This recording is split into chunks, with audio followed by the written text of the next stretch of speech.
जो सबसे पहला कॉज है जिसको हम आइडेंटिफाई करते हैं,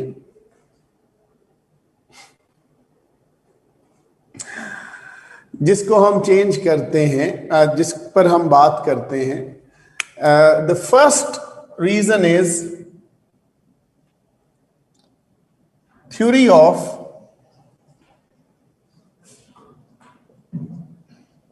mercantilism.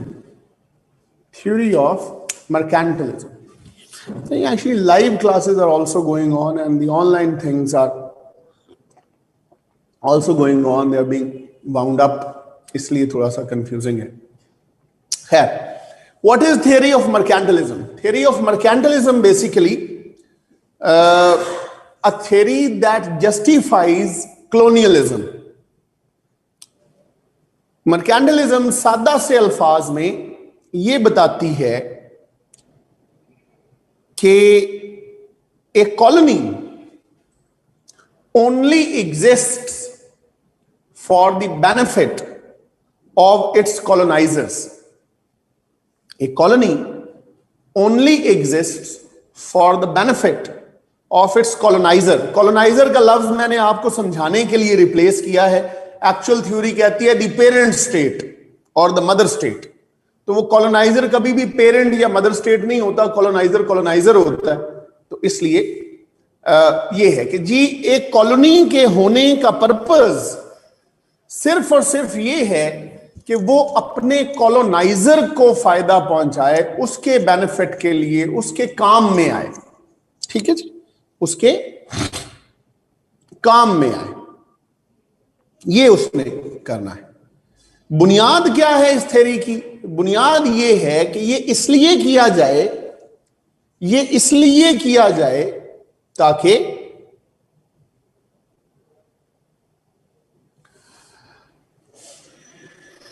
इंश्योर हो सके कि आपका कॉलोनाइजर आपको प्रोटेक्ट करे फ्रॉम अदर कॉलोनाइजर्स. जो बहाना बनाया जाता था वो ये था कि देखिए हमने आपको जरूर कब्जा कर रखा है, लेकिन हमारा कब्जा किसी भी और कॉलोनाइजर के कब्जे से बेहतर है. सो बेहतर है आप हमारे कब्जे में रहें ना कि किसी और के कब्जे में, तो हम आपको उधर से प्रोटेक्ट करते हैं. So this theory of providing advantage to your coloniser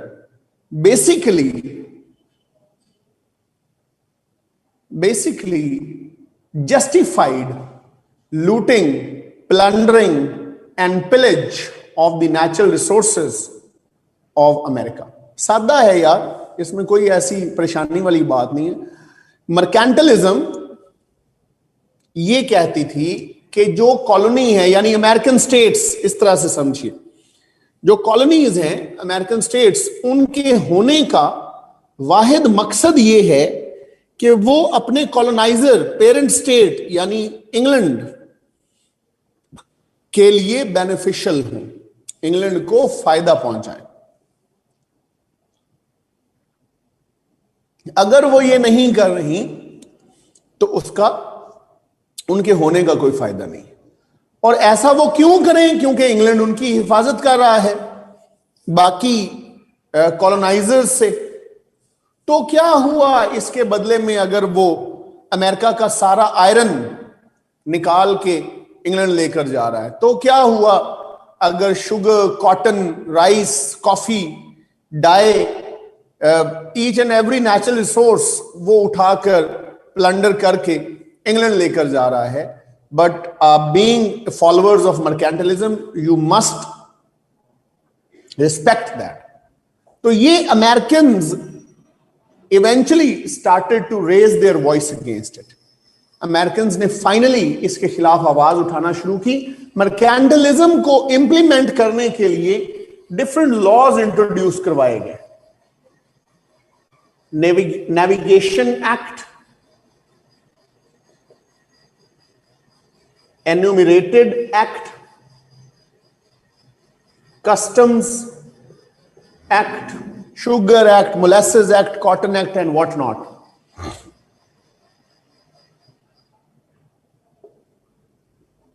ठीक है जी. स्टैम्प एक्ट की डिफरेंट है थ्योरी।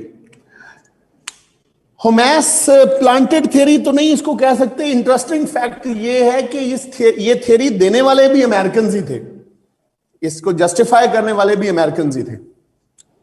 सो नेविगेशन एक्ट कहता था कि the commercial ships that are coming to British harbours from colonies, they must be owned by the Britishers and 3/4 of their crew must also be Britisher।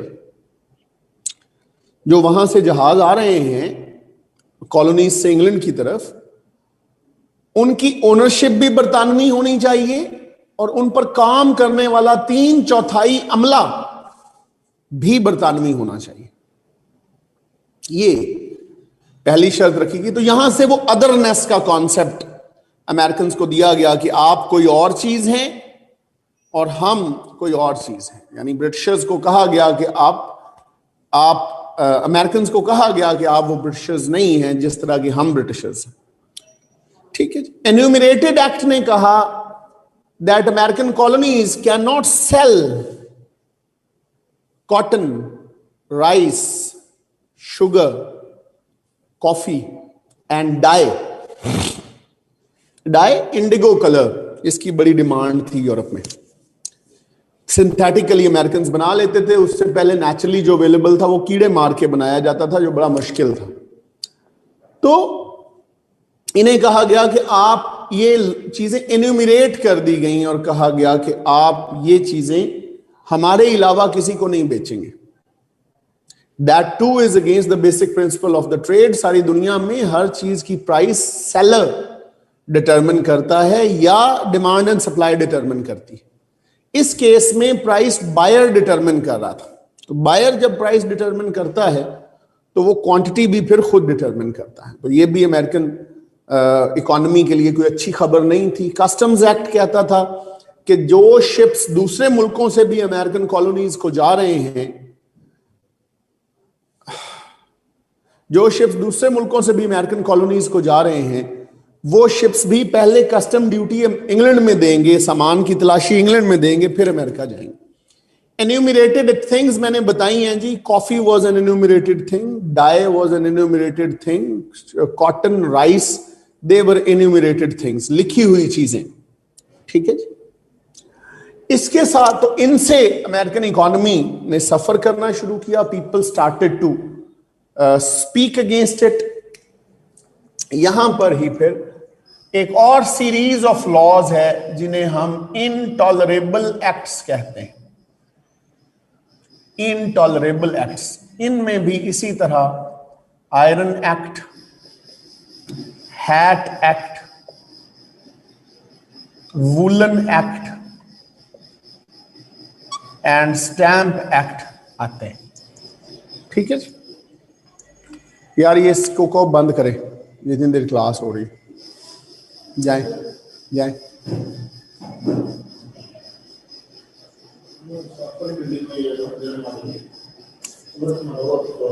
Okay जी। So iron act, hat act, woollen act, stamp act. Iron act का मतलब यह था कि America से निकलने वाला जो आयरन है वो अमेरिकन खुद फिनिश प्रोडक्ट में चेंज नहीं कर सकते। That will go to England.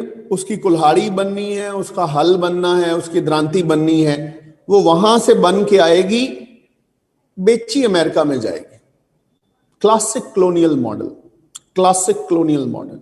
Raw material colony का, एम्प्लॉयमेंट कॉलोनाइजर की, और मुनाफा भी कॉलोनाइजर का, और मार्केट बनेगी कॉलोनी। क्लासिक कॉलोनियल मॉडल है।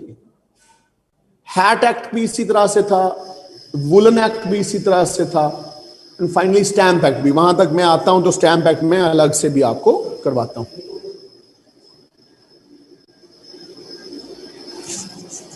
इसके बाद जो अगली चीज है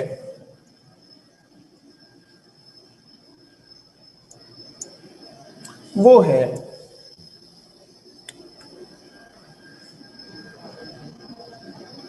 the great awakening, the great awakening. Hat act और वुलन एक्ट बड़ा सिंपल है साजिद। हैट एक्ट का मतलब था ये इंग्लिश हैट जो धूप से बचने के लिए ब्रिटिश लेडीज पहनती थी, ये रॉ मटेरियल इसका, ये चीजें अमेरिका से लेकर जाई जाती थी, प्रोड्यूस वहां होती थी, ठीक है। हैट्स वहां बनते थे जो बाद में पूरी दुनिया में इंग्लिश हैट्स के तौर पर इस्तेमाल हुए। वुलन एक्ट का मतलब ये था कि वूल यहां से कलेक्ट की जाएगी और इंग्लैंड में प्रोसेस की जाएगी। स्टैम्प एक्ट में बताता हूं अहमद साहब, मैंने बताया कि अभी 1765 तक जब पहुंचेंगे तो स्टैम्प एक्ट पर बात करेंगे। द ग्रेट अवेकनिंग 1730 to 1750,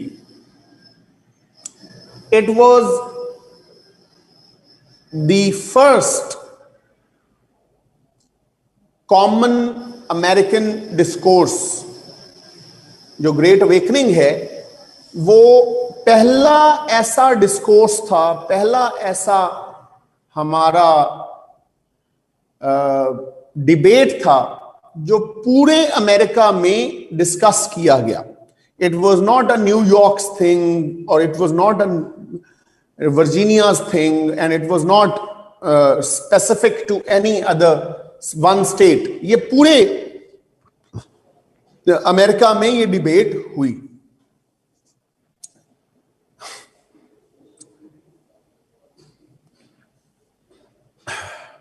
बच्चों बात ये है कि अगर मैं एक एक लॉ आपको पढ़ाने बैठ जाऊंगा ना तो हम सिर्फ लॉज ही पढ़ते रहेंगे, बाकी सिलेबस नहीं पढ़ेंगे। There are hundreds of laws जो इस टेन्योर में लाए गए पॉइंट रेज करने के लिए, बात समझाने के लिए, to take home an argument. हमने 3-3, 4-4 लॉज की आपको एग्जाम्पल दे दी, ठीक है। तो इतने ढेरों ढेर लॉज लिखने की जरूरत नहीं है। हाउएवर क्वार्टर्स एक्ट का मैं वैसे आपको बता देता हूं कि ये था क्या। क्वार्टर्स एक्ट ये था कि इसके जरिए ब्रिटिशर्स अपने सोल्जर्स को और अपने हॉर्सेस को पीस टाइम में भी अमेरिकन के पास रखते थे। अमेरिकन आम लोग जो हैं वो इनका खर्चा उठाते थे। इसे क्वार्टरिंग ऑफ सोल्जर्स कहा जाता है, जो बाद में बैन हुआ, ठीक है जी। ये है इसका लुबाब, ये है, ठीक है। आज तक तो नहीं आया किसी भी क्वेश्चन में, आगे अब पता नहीं। बहरहाल तो ग्रेट अवेकनिंग में क्वेश्चन ये था ग्रेट अवेकनिंग का, that the religious experience should it be a matter between man and God. ये जो रिलीजियस एक्सपीरियंस है ये खुदा और बंदे का मामला होना चाहिए, या कि state should play a role in implementing this religious experience. तो ये एक डिबेट ऑल्दो प्रीस्ट्स ने शुरू की, लेकिन ये एक सोशल डिस्कोर्स बना और इस सोशल डिस्कोर्स के नतीजे में इस प्रोसेस को ग्रेट अवेकनिंग कहा जाता है, जिसमें ये कहा गया कि हम this should be a matter between man and God और स्टेट का इसमें रोल नहीं होना चाहिए। सो इससे हुआ क्या, for the first time Americans felt themselves as one nation, feeling of nationhood, feeling of togetherness, feeling of belongingness to each other was felt in America, ठीक है। उसके बाद 1754 to 1763 एक वॉर होती है जिसे हम एंग्लो फ्रेंच वॉर भी कहते हैं, जिसे हम फ्रेंच इंडियन वॉर भी कहते हैं, जिसे हम 7 Years वॉर भी कहते हैं। ये डिफरेंट नेम्स हैं जो इसको दिया जाता है। नहीं जी, फ्री मेसनरी का जिक्र करने की जरूरत नहीं है यहाँ, it's not directly related to US history, इसलिए जो एक्सेप्टेड ऑफिशियल थिंग है हम उसी पर बात करेंगे। तो ये तीन नाम एक ही जंग को डिस्क्राइब करने के लिए किए जाते हैं। 7 इयर्स वॉर ये कहलाती इसलिए है कि 1761 में एक्चुअल वॉर खत्म हो गई थी। 1761 में एक्चुअल वॉर खत्म हो गई थी। It took another 2 years to make a peace agreement. It took another 2 years to make a peace agreement, जिसके बाद ये फिर 1763 में वाइंड अप हुई। In this war the British, the Americans, the settlers जिनका हम नाम ले रहे हैं, they sided with England. Red Indians ने, मैं बताने लगा हूं, थोड़ा सा हौसला करें। रेड इंडियंस ने फ्रांस का साथ दिया था, फ्रांस का साथ दिया था। It was a war between England and France fought in America.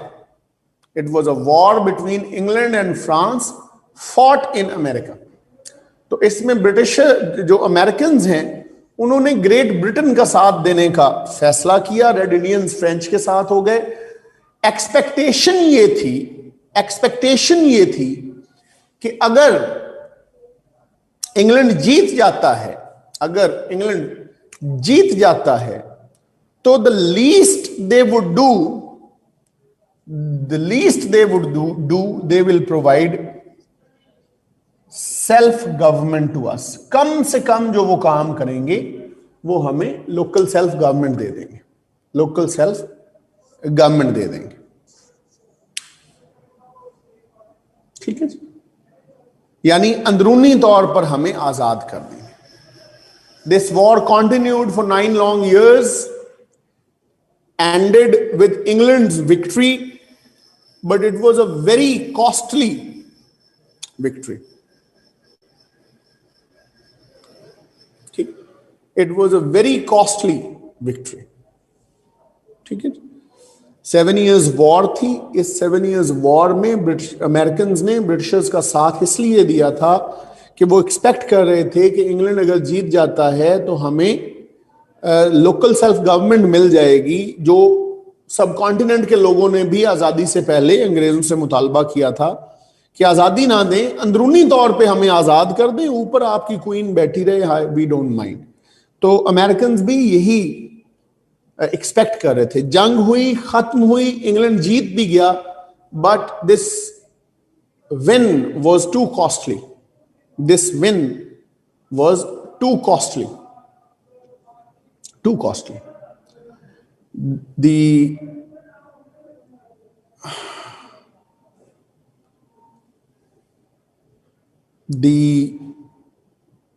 cost of this war emptied the coffers of England. For the last time, this war was between England and France, fought in American continent. ठीक है। So, when the coffers went empty, the treasury was not there, तो England ने बजाय self government का इनाम देने के American को, England imposed additional taxes. England imposed additional taxes on American colonies. England imposed additional taxes on American colonies.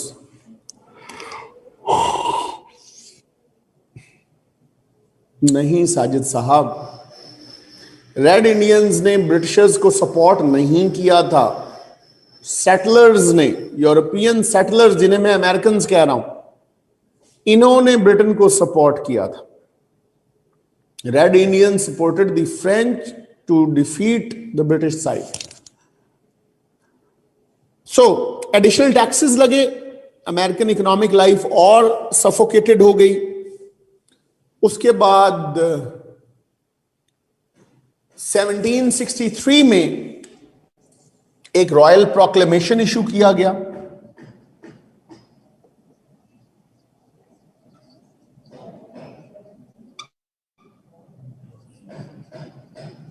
Royal Proclamation 1763. The Royal Proclamation declared that from now on no American would be able to get possession of the unclaimed land without the approval of the king.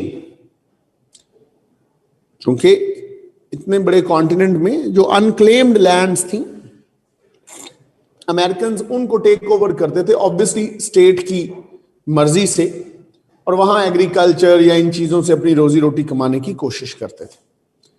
England ने to earn more revenue, England ने कहा कि आइंदा आप ये नहीं कर सकेंगे, आपको किंग से पहले परमिशन लेनी पड़ेगी और उसके पैसे अदा करने पड़ेंगे। तो इस पर भी अमेरिकन ने प्रोटेस्ट किया। And then finally in addition to already imposed taxes, 1765 में स्टैंप एक्ट भी आ गया। Stamp act was also passed. Stamp Act basically triggered the breaking point in America. Stamp act कहता था, नहीं आज के कैरिबियंस नहीं है रेड इंडियंस, अफ्रीकन जो आज रिजर्वेशंस में वो रहते हैं, 5.1 मिलियन आबादी है अमेरिका में रेड इंडियंस की, डिफरेंट ट्राइब्स हैं जी। वो ये जो कैरिबियंस हैं ये अफ्रीकन अमेरिकन समझे जाते हैं।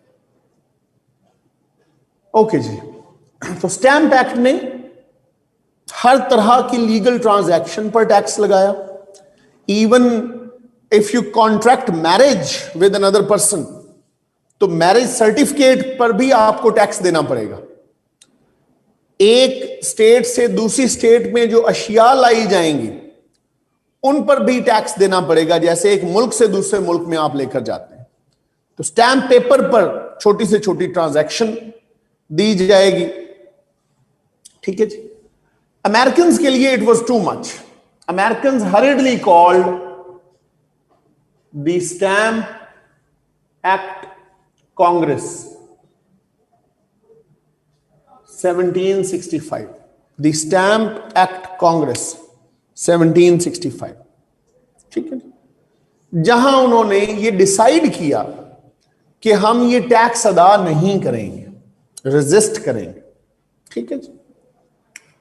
उस रेजिस्टेंस के नतीजे में Sons and daughters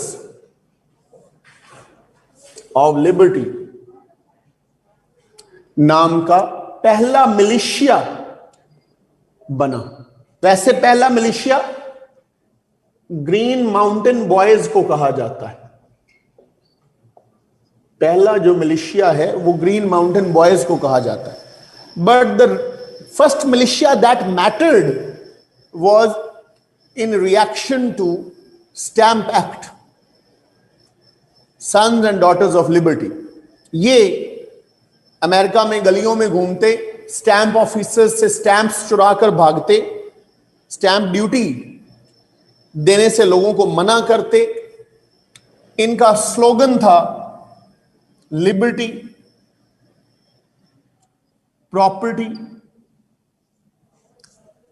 and no stamp।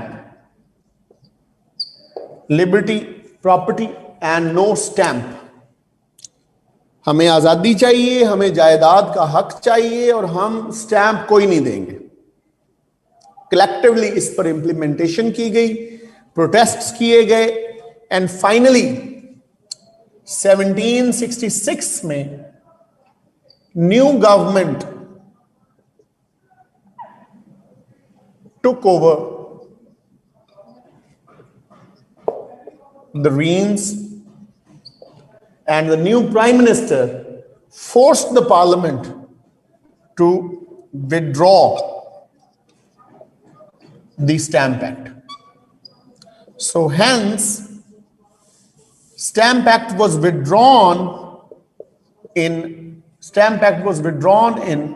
1766। तो एक साल के लिए मुश्किल से ये स्टैंप एक्ट फील्ड में रहा, उसके बाद इसको विड्रॉ कर लिया गया। So from here on Americans understood what it means to be united, what it means to be united, and what language the Britishers understand. तो यहां से और ज्यादा ऑर्गेनाइजेशंस इस चीज के लिए बनना शुरू हुई। People started protesting against wrong practices of the great Britain. इसके बाद सिग्निफिकेंट वाकया जो हुआ, जो causes of war of independence में आता है, वो है the Boston massacre 1770।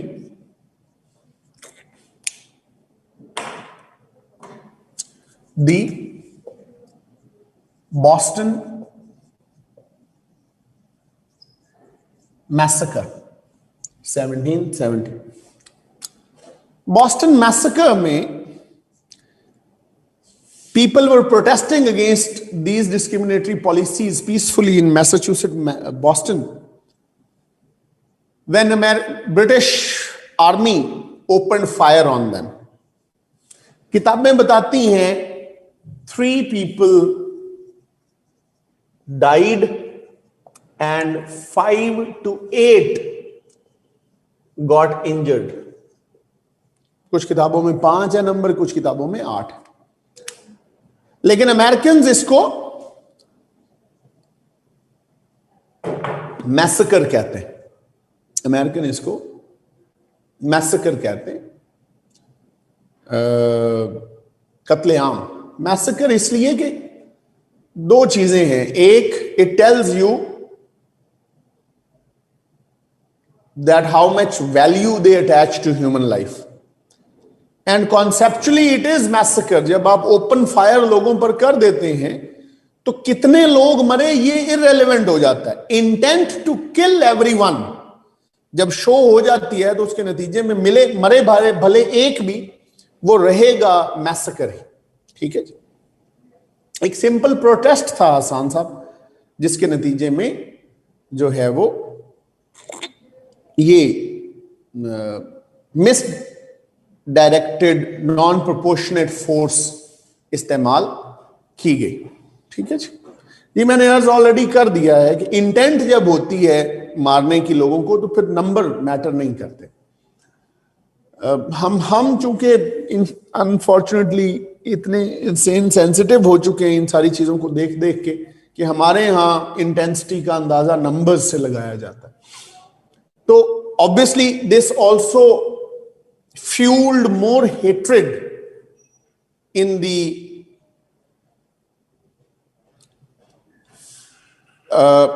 hearts and minds of Americans against the Brits जी। और उसके बाद अगला इंपॉर्टेंट इवेंट है 1773, द बॉस्टन टी पार्टी। ठीक है। The Boston Tea Party. Boston Tea Party क्या थी?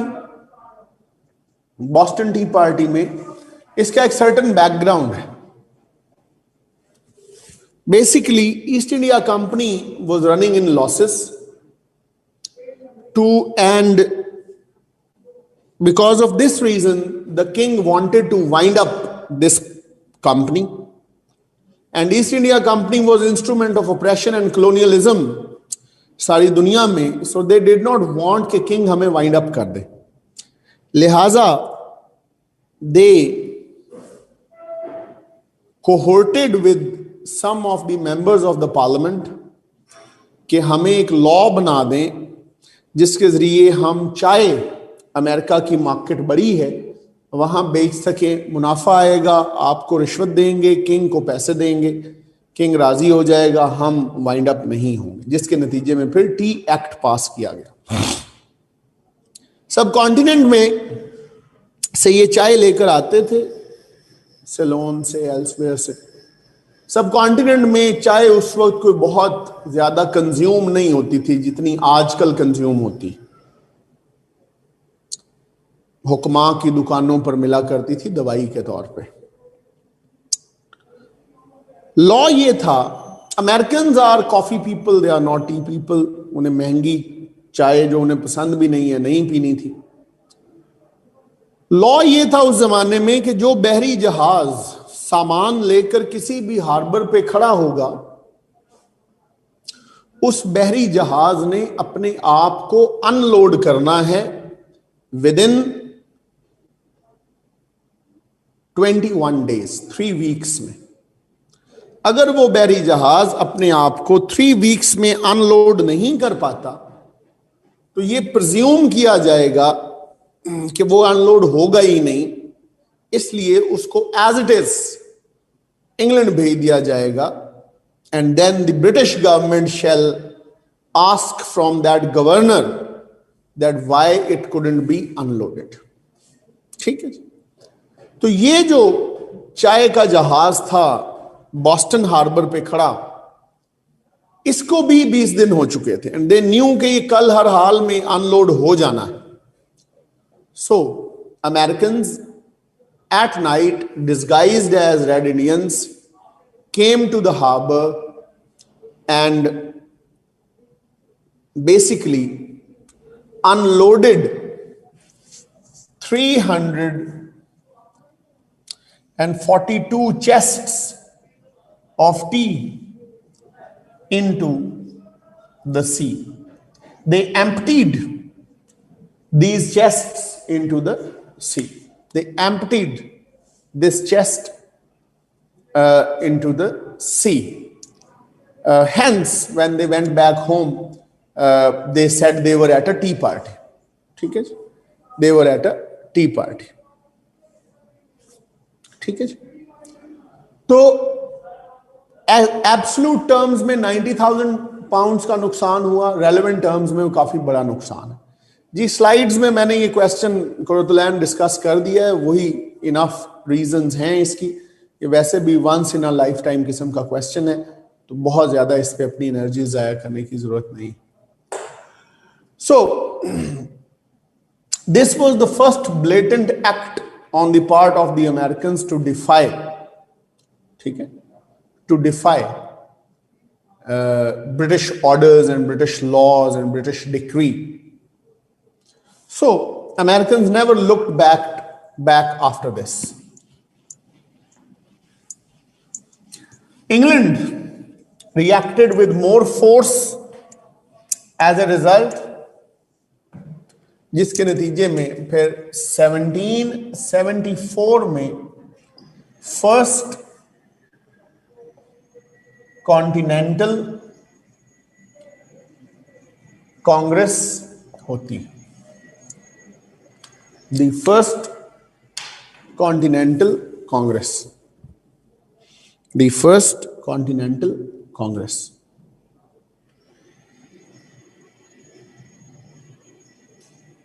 इस फर्स्ट कॉन्टिनेंटल कांग्रेस में 12 आउट ऑफ 13 स्टेट्स शामिल होती।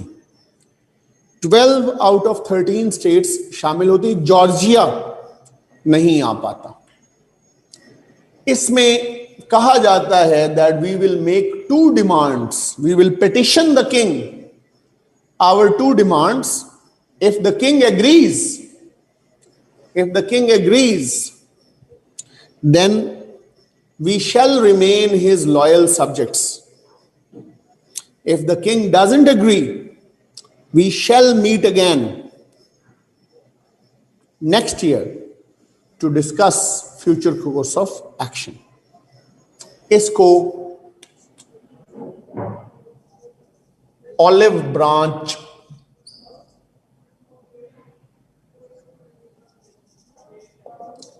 पिटिशन भी कहा जाता है। इसको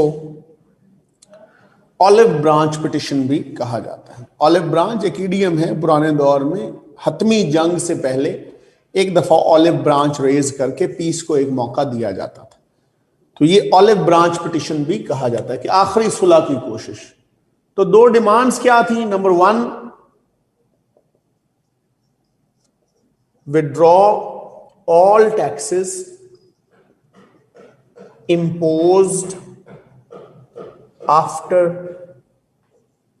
1760, सारे वो टैक्स जो 1760 के बाद इम्पोज किए गए हैं वो विड्रॉ किए जाएं। And number 2, provision of self government, provision of self government, ये दो मुतालिबात किए गए। ये बात मान लें हम यूनियन में रह जाएंगे, ये बात नहीं मानेंगे तो हम फिर अगले साल दोबारा कोशिश करेंगे। Obviously the king didn't agree to this, king George 3 थे उस वक्त, he didn't agree to this. तो फिर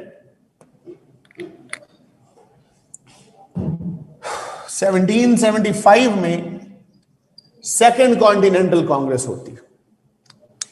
1775 में सेकेंड कॉन्टिनेंटल कांग्रेस होती है।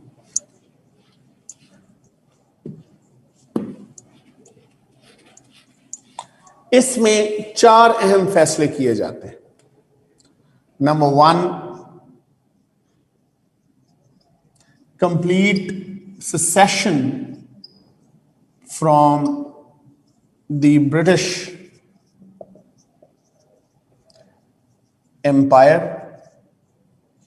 Number 2, raising a militia of citizens under the command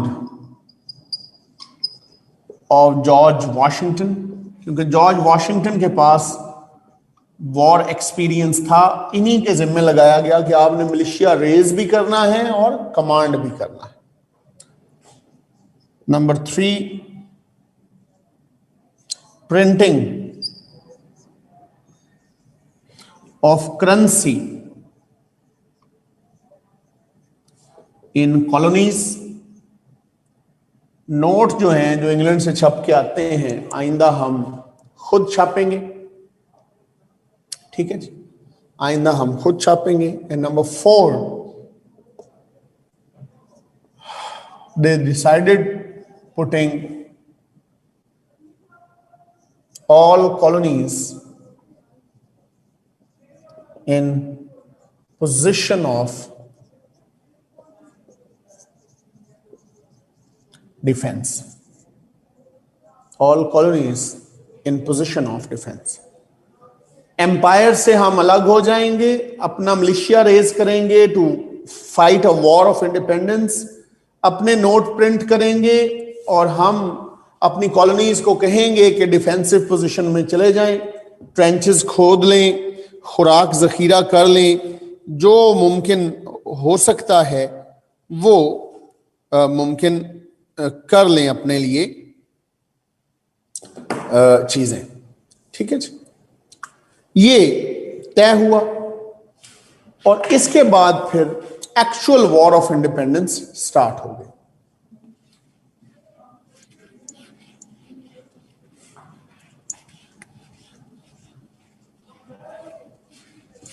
The two sides in this war, if we compare them,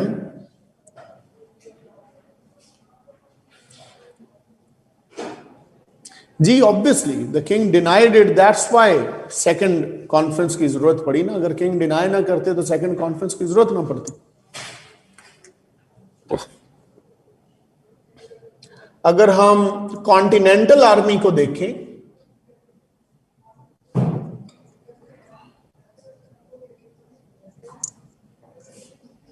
और फिर ब्रिटिश आर्मी को देखें, तो वी विल नोटिस कि ये लोग 15 to 20,000 थे, ये लोग रफली 50,000 थे। Ill equipped, ill trained, well equipped, well trained, ordinary citizens professional soldiers,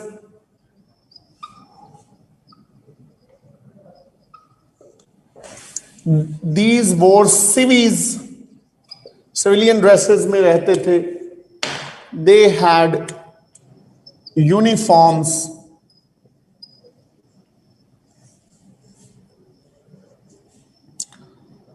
और by and large कोई कंपैरिजन नहीं बनता था. By and large कोई कंपैरिजन नहीं बनता था.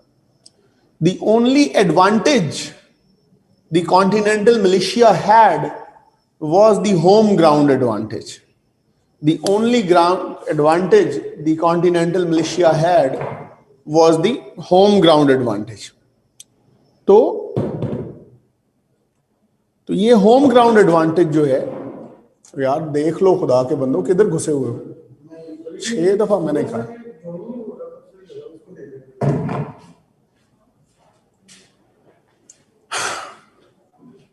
खैर, the only advantage was the home ground advantage. The home ground advantage was that they were sons of the soil. They knew how to survive in woods and marshy lands. They knew the ways, and they wore civvies. हालांकि मजबूरी में पहनी थी, लेकिन फायदा उसका ये हुआ कि they got a surprise factor.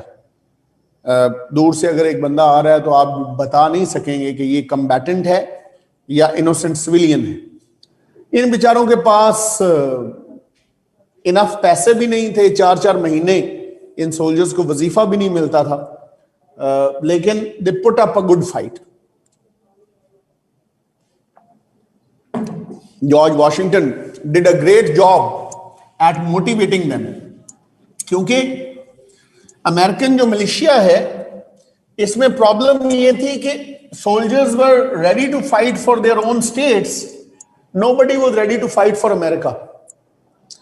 George Washington developed this feeling into them कि आपने अमेरिका के लिए लड़ना है. So first battle is battle of Bunker Hill. Battle of Bunker हिल, ये एक पहाड़ी मोर्चे पर अमेरिकन ने कब्जा किया था. उस कब्जे को छुड़ाने के लिए ब्रिटिशर्स आए. 3 attacks were made. 2 were made to retreat. In third, the Brits defeated the Americans. आखिरी अटैक में बरतानवी अफवाज ने हरा दिया ब्रिटिश अमेरिकन मिलिशिया को, और वो कब्जा छुड़वा लिया और पहाड़ी अपने कब्जे में कर ली. But 800 to 1000 British soldiers died, whereas only 400 US soldiers died. ठीक है जी, एक सेकंड यार, इसको करना mute.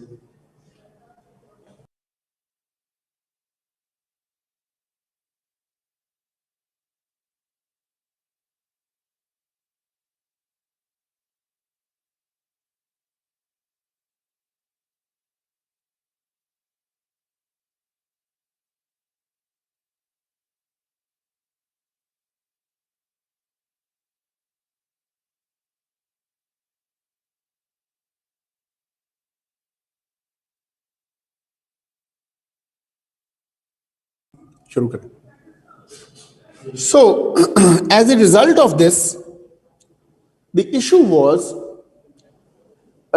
despite the fact that Americans lost, they suffered less casualties, and Britishers suffered more casualties. So their morale was high, they were motivated. लिहाजा ये चीजें उनकी कामयाबी की तरफ उन्हें लेकर गई. The order of the day for the American soldiers was, the order of the day for the American soldiers was, do not shoot until you see the white in the eye of the British soldier. उस वक्त तक गोली ना चलाएं जब तक आप गोरे सिपाही की आंख में सफेद हिस्सा उसका आपको नजर ना आना शुरू हो जाए, यानी इतना करीब ना आ जाए गोरा सिपाही कि आपको उसकी आंख का सफेद हिस्सा नजर आना शुरू हो जाए। Shoot to kill. उसके बाद फिर पूरे अमेरिका में ये गुरिल्ला वॉरफेयर किस्म की लड़ाइयां स्टार्ट हो गई। इसी दौरान 1776 में अमेरिकन कांग्रेस सैट और उन्होंने कमेटी बनाई under the chairmanship of Thomas Jefferson. एक कमेटी बनाई गई under the chairmanship of Thomas Jefferson, ठीक है जी, to draft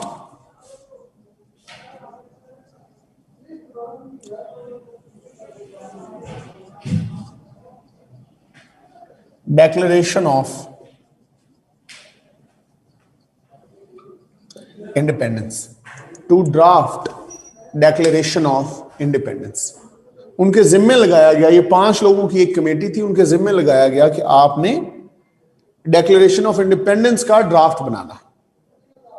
Thomas Jefferson, otherwise a shy person, was an excellent draftsman, और फाइनली जो अप्रूव ड्राफ्ट हुआ वो 99% थॉमस जेफरसन ही का ड्राफ्ट था। थॉमस जेफरसन ने आर्टिकल्स ऑफ कन्फेडरेशन के अंदर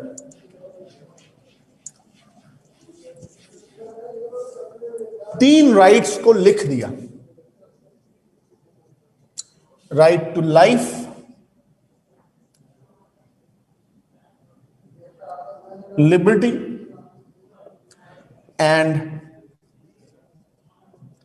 pursuit of happiness. Right to life, liberty and pursuit of happiness. ये 3 हकूक आप नोटिस करोगे कि अमेरिकन कॉन्स्टिट्यूशन में नहीं लिखे हुए, अमेरिकन कॉन्स्टिट्यूशन में नहीं लिखे हुए, लेकिन अमेरिकन डिक्लेरेशन ऑफ इंडिपेंडेंस में लिखे हुए।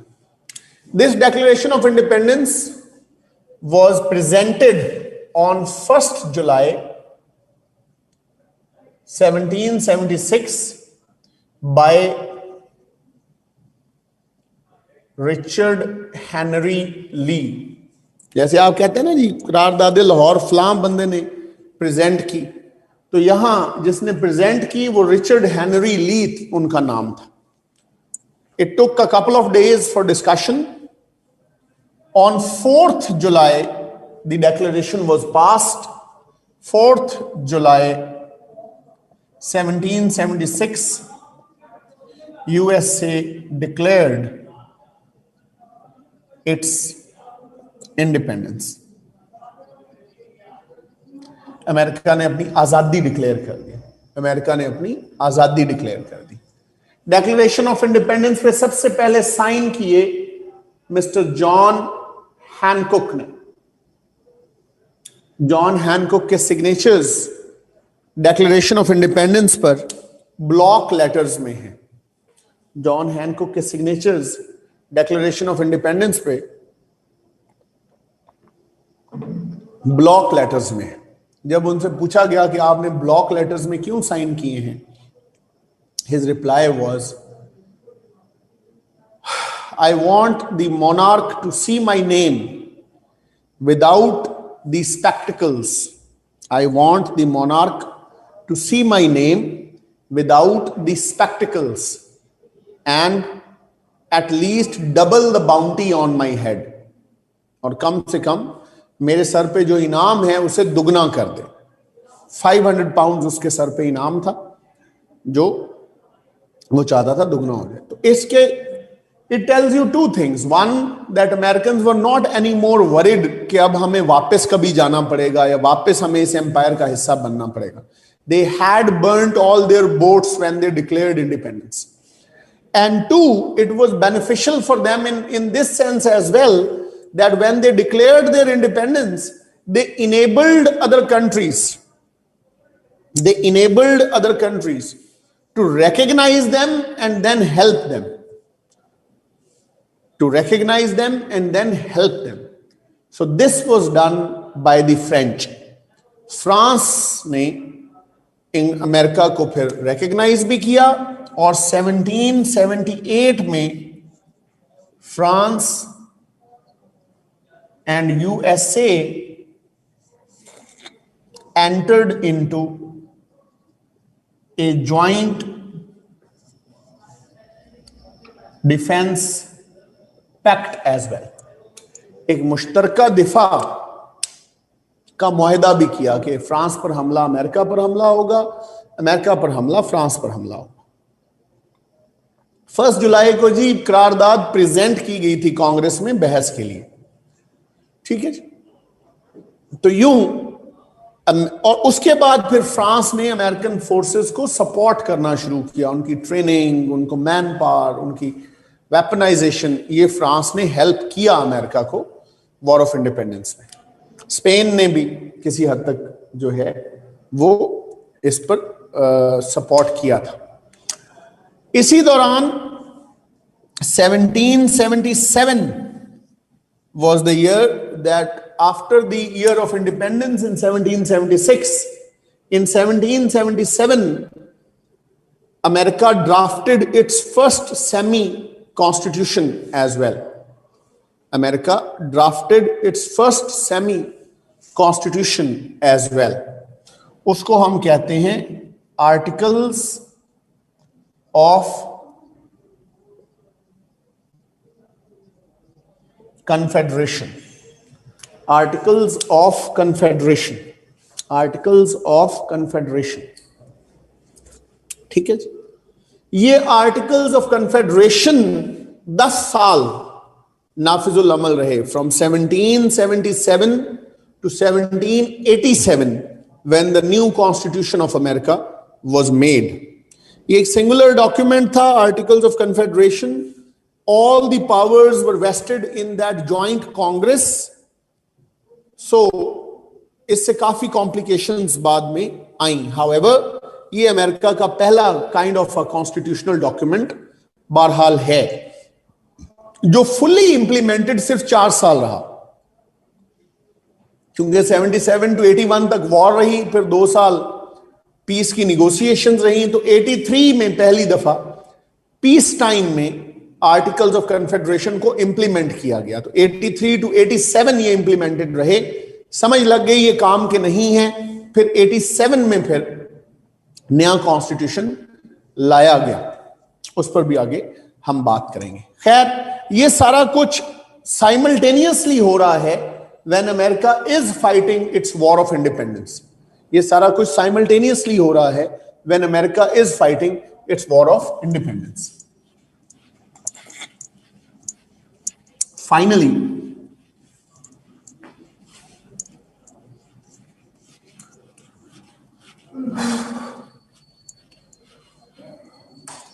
in 1781 at Valley Forge, George Washington was able to make the Brits surrender.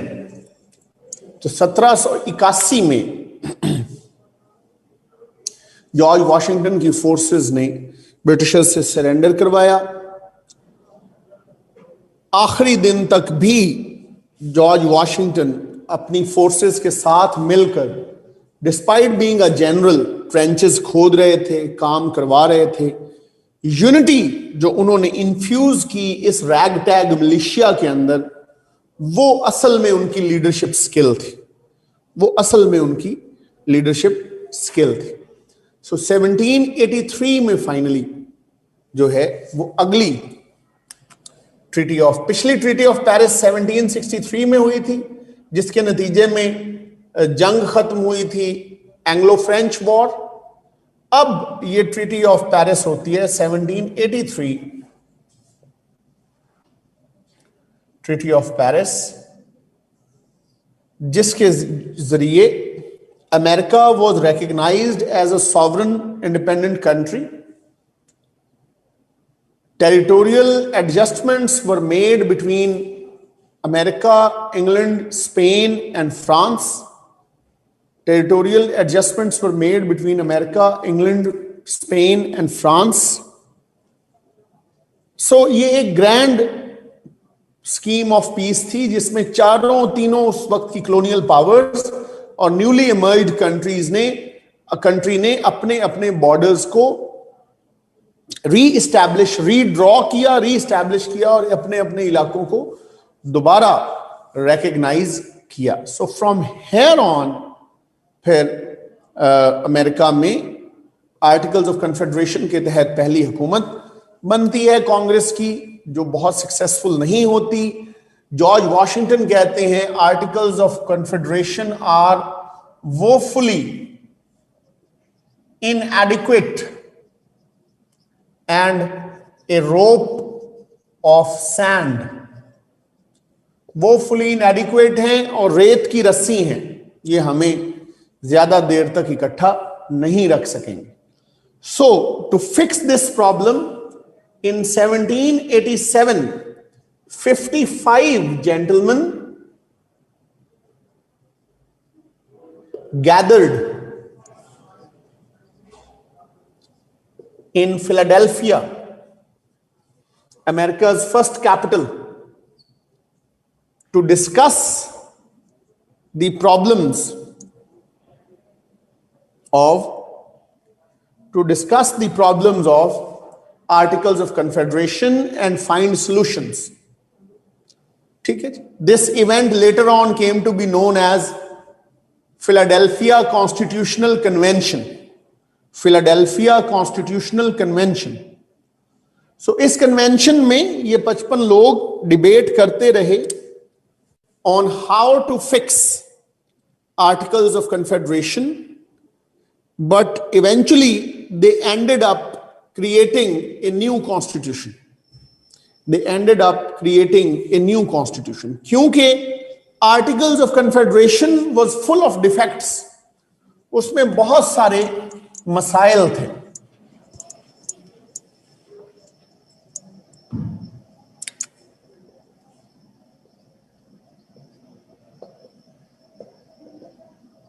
Defects of Articles of Confederation.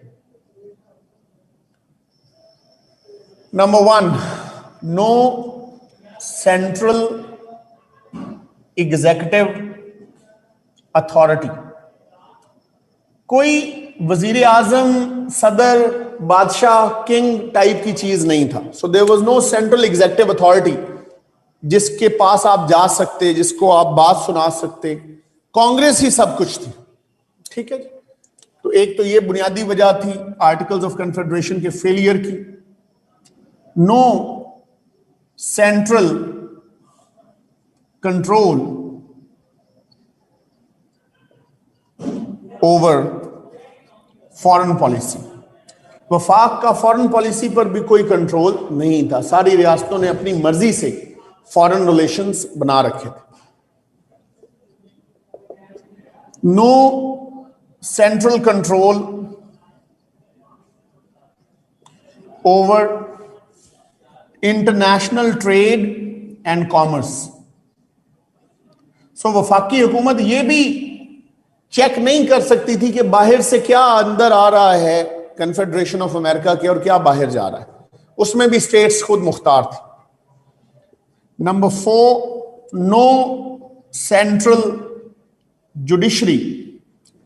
कोई फेडरल जुडिशरी नाम की चीज एग्जिस्ट नहीं करती थी। There was no dispute resolution mechanism अगर एक रियासत दूसरी रियासत से किसी बात पर एनॉय हो जाए, या रिसोर्सेज का झगड़ा पड़ जाए, या वफाक और सूबे में कोई मसला हो जाए, तो मसाइल के हल के लिए कहां जाएंगे, वो भी आर्टिकल्स ऑफ कन्फेडरेशन में मेंशन्ड नहीं था। डिस्प्यूट रेजोल्यूशन का कोई मैकेनिज्म नहीं दिया गया था। डिस्प्यूट रेजोल्यूशन का कोई मैकेनिज्म नहीं दिया गया था। So as a result of all this, there was little army left. So वो जो बुनियादी पर्पस था कॉमन डिफेंस वाला, वो भी खत्म हो गया, क्योंकि जंग खत्म होने के बाद most of the soldiers left the continental army and went on and joined their state militias. अपनी अपनी रियासतों के जो मिलिशियाज थे वो ज्वाइन कर लिए, वफाकी सतह पर कोई फौज एग्जिस्ट ना की। तो इन ढेर सारे मसाइल की वजह से हमें समझ आई कि आर्टिकल्स ऑफ कन्फेडरेशन मुल्क को चला नहीं सकते, और उसकी जगह हमें एक प्रॉपर कॉन्स्टिट्यूशन लाना पड़ेगा, और वो प्रॉपर कॉन्स्टिट्यूशन फिलाडेल्फिया कन्वेंशन ने मुमकिन बनाया जी।